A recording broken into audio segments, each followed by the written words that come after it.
नमस्कार, मैं हूं रूपाली और आप देख रहे हैं विनेशन न्यूज। जैसा कि आप सबको पता है और अगर नहीं भी पता है तो मैं बता दूं कि आज डॉक्टर्स डे है।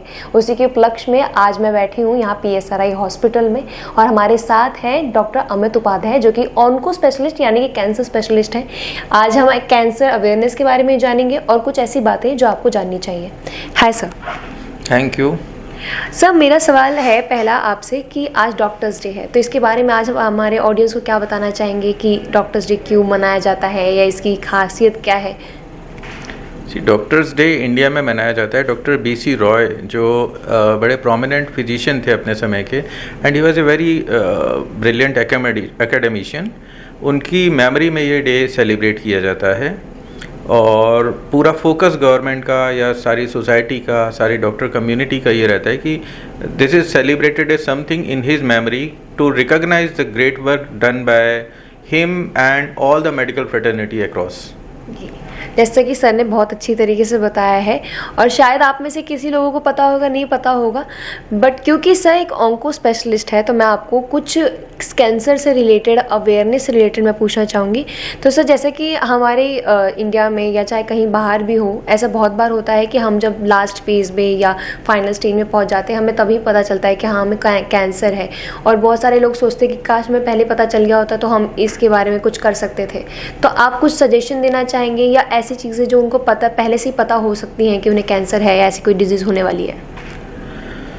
देखिए, कैंसर बॉडी के हर हिस्से में हो सकता है। कोई भी ऐसा हिस्सा नहीं है जो इम्यून हो कैंसर के लिए। कोई भी ऐसा एज ग्रुप नहीं है जो इम्यून हो। साथ ही साथ में एक कोई यूनिवर्सल सिम्टम नहीं है कैंसर का। जिस भी ऑर्गन में है उससे रिलेटेड सिम्टम करेगा। तो कुछ भी पर्टिकुलर सिम्टम जो है वो कैंसर को नहीं बोला जा सकता। इम्पॉर्टेंट है कि कोई भी चीज़, किसी भी तरह का सिम्टम जो चल रहा है, वो यदि लंबा चल रहा है, साथ में मान लीजिए वेट लॉस है या ऐसा कुछ है, तो हमें ध्यान रखना होगा कि ये कैंसर हो सकता है। जो आपने बोला कि इंडिया में, because we are a developing country, ये बड़ा कॉमन है कि जब तक हमें पता पड़ता है कि कैंसर है, बाय द टाइम वो फैल चुका होता है। यहाँ पे इम्पॉर्टेंट है कि एक अवेयरनेस क्रिएट करने की। पता होना चाहिए कि कैंसर की स्क्रीनिंग भी होती हैं। कुछ कैंसर जो सबसे कॉमन कैंसर है, जैसे ब्रेस्ट कैंसर है, सर्वाइकल कैंसर है, प्रोस्टेट कैंसर है, कोलोरेक्टल कैंसर है, इस तरह के कैंसर्स को स्क्रीनिंग मेथड्स की वजह के कारण हम जल्दी डिटेक्ट कर सकते हैं। जितनी जल्दी डिटेक्ट करेंगे उतने अच्छे रिस्पॉन्स आएंगे, हमें उतनी जल्दी हम पकड़ पाएंगे। साथ ही साथ में जो हाई रिस्क, जो वल्नरेबल ग्रुप हैं, जैसे कि those who are having HIV, those who are having hepatitis B, those who are having very strong family history, और those who are chronic smoker, chronic alcohol, इस तरह के लोगों को स्पेशली ज़्यादा अपना ध्यान रखना पड़ता है क्योंकि chances of developing malignancy are मोर।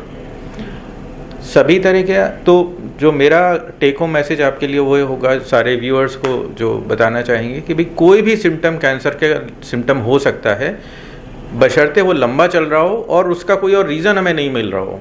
तो इट कैन बी कैंसर। तो इस बारे में डेफिनेटली अपने फिजिशियन से आप बात करें। जी।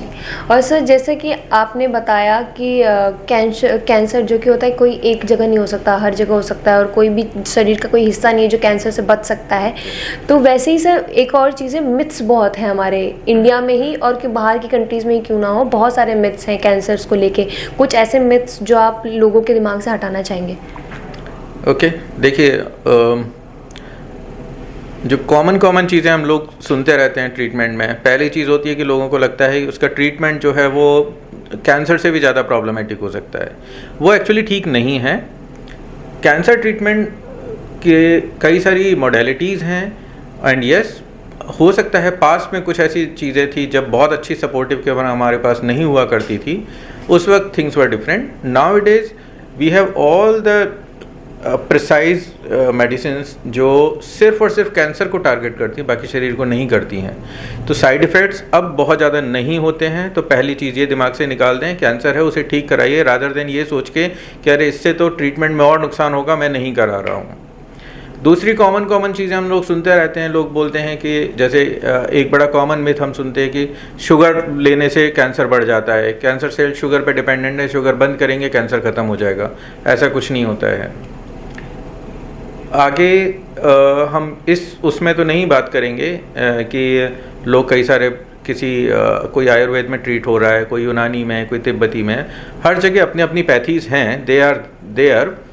बट साथ ही साथ में हम सर्जरी, रेडिएशन और इन सब चीज़ों की इंपॉर्टेंस को कम नहीं कर सकते, क्योंकि बाकी सब में वो सब नहीं होता है। बायोप्सी एक और इशू है। कई बार लोग बोलते हैं बायोप्सी नहीं कराएंगे, बायोप्सी कराएंगे तो कैंसर और फैल जाएगा। Again that is totally A theoretical possibility, हकीकत में ऐसा नहीं होता है।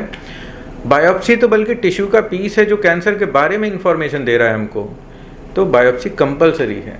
ये सारी कॉमन मिथ्स हैं जो हम सुनते रहते हैं।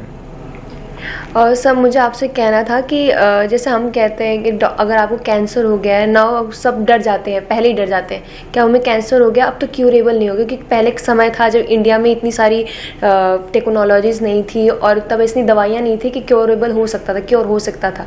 बट अब शायद हैं, डॉक्टर्स बताते हैं कि now it is curable in India to.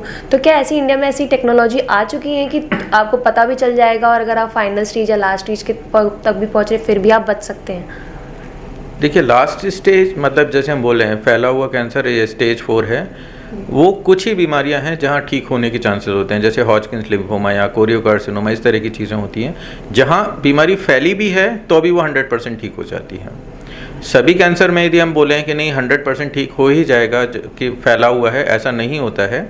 But हाँ, एक सिंपल सी बात है, जितना जल्दी जितनी कम स्टेज में हम पकड़ते हैं क्योर के चांसेस उतने बढ़ते चले जाते हैं। We can not generalize for each and every cancer, but this is a general principle. तो फोकस हमारा ट्रीटमेंट है।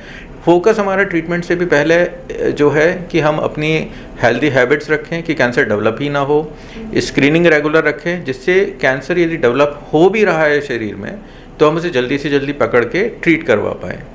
उसके बाद आता है थर्ड स्टेप, जहां हम एक्चुअल कैंसर डेवलप हो गया और तब ट्रीट कर रहे हैं।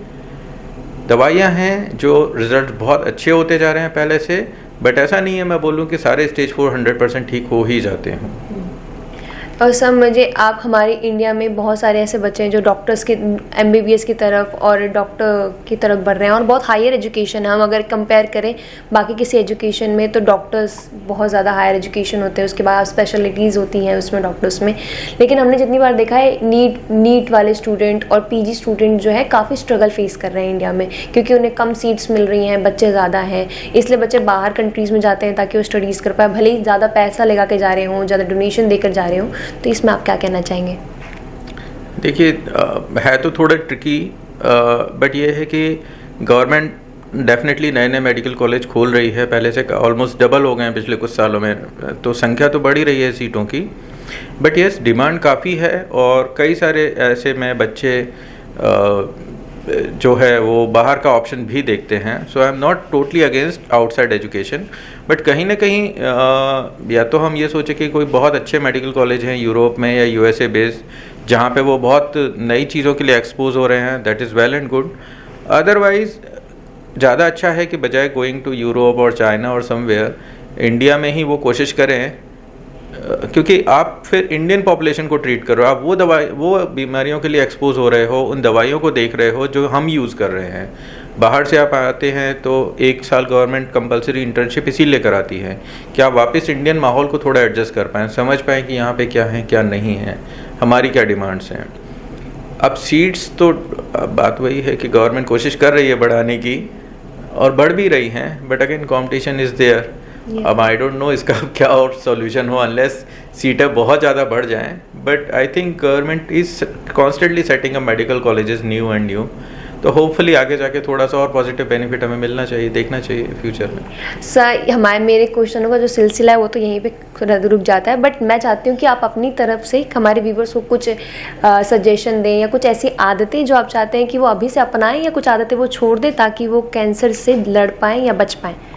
ओके, तो कुछ टेक होम मैसेजेस हैं। बेसिकली सारा हेल्दी लाइफ स्टाइल है, that is something which we all can prevent, और वो हमारे ही हाथ में है। जैसे कि स्मोकिंग बिल्कुल नहीं, अल्कोहल बिल्कुल नहीं, एक्सरसाइज रोज़ कम से कम 20 से 30 मिनट एक्सरसाइज करें, पैदल चलें, हमारा शरीर बैठने के लिए नहीं है, चलने के लिए बना है। हेल्दी फूड खाएं, उसमें फाइबर्स भी होना चाहिए, फ्रूट्स भी हों, वेजिटेबल हो।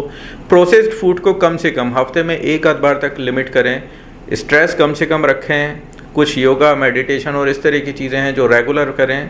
तो ये सारी हेल्दी लाइफ स्टाइल हम अपनाते हैं, हेल्दी फूड हैबिट्स हैं हमारी, तो ऑलमोस्ट 50% तक कैंसर केसेस को हम डेवलप होने से पहले रोक सकते हैं। दिस एंड यस थोड़ा पॉल्यूशन पे भी जो भी है हम गवर्नमेंट एफर्ट कर रही है और हम जो भी कंट्रीब्यूट कर रहे हैं उस पॉल्यूशन को कम करने में वो भी करें। ये सारी चीज़ें हैं जो ओवरऑल कैंसर के इंसिडेंस को कम करेंगी। तो धन्यवाद। ये था आज की हमारी वीडियो में, बस इतना ही। हमने जितने भी क्वेश्चन हो सकते थे आपके लिए हमने डॉक्टर्स के साथ कवर कर लिए हैं। ऐसे ही जानकारी भरे और नॉलेजेबल वीडियोस के साथ हम आपको हमेशा मिलते रहेंगे। तब तक के लिए धन्यवाद।